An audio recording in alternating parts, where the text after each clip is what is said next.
Hello बच्चों, let's see this question. The question says two bodies of masses 10 kg and 2 kg are moving with velocities 2I minus 7j plus 3k and minus 10I plus 35j minus 3k meter per second respectively.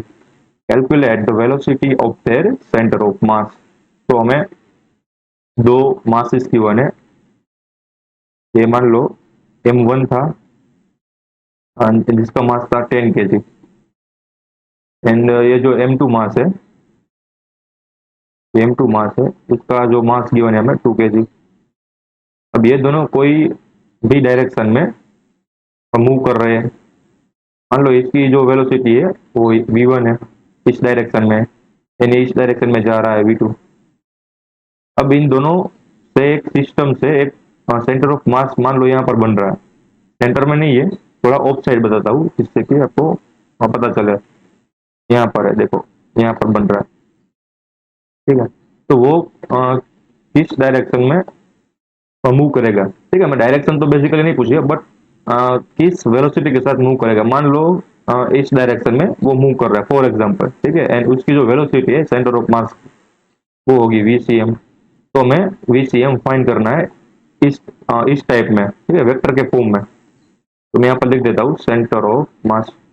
तो ये हमारा question है कि ये जो centre of mass की velocity है वो क्या होगी. तो हम इस प्रॉब्लम में जो की कंसेप्ट यूज करने वाले हैं, की कंसेप्ट, तो क्या होगा, वो होगा velocity of centre of mass, ठीक है. Equation of velocity of centre of mass, right.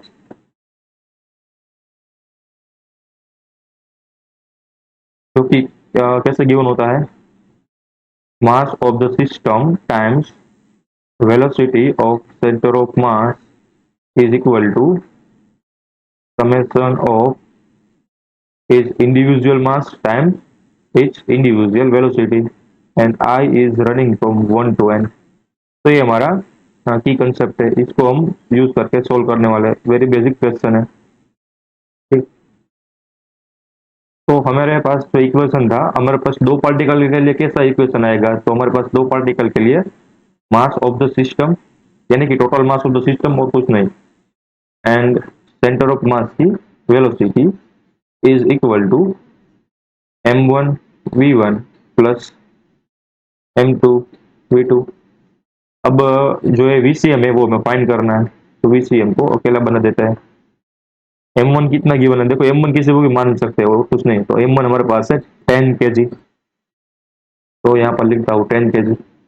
And m1 के एसोसिएटेड वेलोसिटी कितनी है, तो ये है 2i minus 7j plus 3k. 2i minus 7j plus 3k, ठीक. ये के पे डिनोट करता है. अब m2 कितना है, m2 है हमारे पास 2 kg. तो यहाँ पर लिखते हैं प्लस 2 kg टाइम्स m2 की एसोसिएटेड वेलोसिटी क्या है, माइनस 10 आई प्लस 35j माइनस 3. माइनस 10 35 3, ठीक है. Minus 10 35 and 3. यहाँ पर आई कैप प्लस जे कैप प्लस के कैप, ठीक है. माइनस 10 35 एंड माइनस 3 है, यहाँ पर माइनस पुट करेंगे. तो ये हमारे न्यूमरेटर वाला पार्ट आ गया. अब डिनोमिनेटर में क्या जाएगा, देखो डिनोमिनेटर में ये जो मास है टोटल मास हो जाएगा. तो टोटल मास कितना होगा, m1 प्लस m2 10 प्लस 2. अब इसको ये सोल्व करना है जो कि हमारा आंसर होगा. तो 10 टाइम्स 2 इज इक्वल टू 20, ठीक है. या फिर हम ऐसा भी कर सकते हैं कि जो है डिनोमिनेटर है उसको हम 12 लिख देते हैं, ठीक है.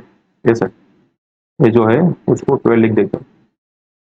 अब यहाँ से पहले वाले में से अलग पेन से दिखाता हूँ, इसमें से एंड इसमें से, ठीक है. दो 2 को कॉमन लेते हैं तो हमारे पास क्या बचेगा, एंड वो न्यूमरेटर डिनोमिनेटर में से कैंसिल आउट कर देंगे, इसलिए हमें आसानी हो, कुछ नहीं, ठीक है.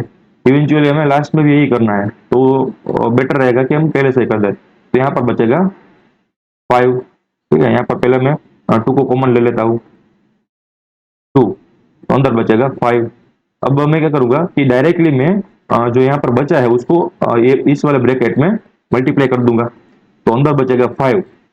ठीक है, अब इस पूरे के ऊपर वाले पूरे इक्वेशन में जब हम 2 को कॉमन लेंगे तो पहले वाले ब्रैकेट में से 5 बचेगा, जो कि फर्दर अंदर मल्टीप्लाई करेगा, तो यहाँ पर बनेगा 10 I cap minus 7 times 5 equal to 35 J cap plus 15 K cap. And यहाँ पर क्या बचेगा, देखो यहाँ पर तो 2 हमने कॉमन ले लिया है, तो यहाँ पर कुछ नहीं बचेगा, तो यहाँ पर आएगा माइनस 10 आई प्लस 35 जे, माइनस यहाँ बचेगा 3 के। एंड डिनोमिनेटर में अभी भी है 12। ठीक है, पूरा का पूरा डिनोमिनेटर है और कुछ नहीं, तो यहाँ से 6 निकल गया। तो कैसे कैंसिल आउट हो गया, देखो ये 10 से 10 कैंसिल आउट हो गया। एंड क्या है अभी 35 से 35 ये कैंसिल आउट हो गया। एंड 50 के में से -3 के तो हटा दीजिए, तो क्या मिलेगा हमें 12। ठीक है ना, 12 के 12 के डिवाइडेड बाई 6, तो ये आ गया हमारा 2 के। तो ये हमारी वेलोसिटी आ गई ऑफ सेंटर ऑफ मास। इसका यूनिट क्या होगा, मीटर पर second. So the final answer of the question is that 2 meter per second in the direction of k cap. I hope you understood well. Best of luck.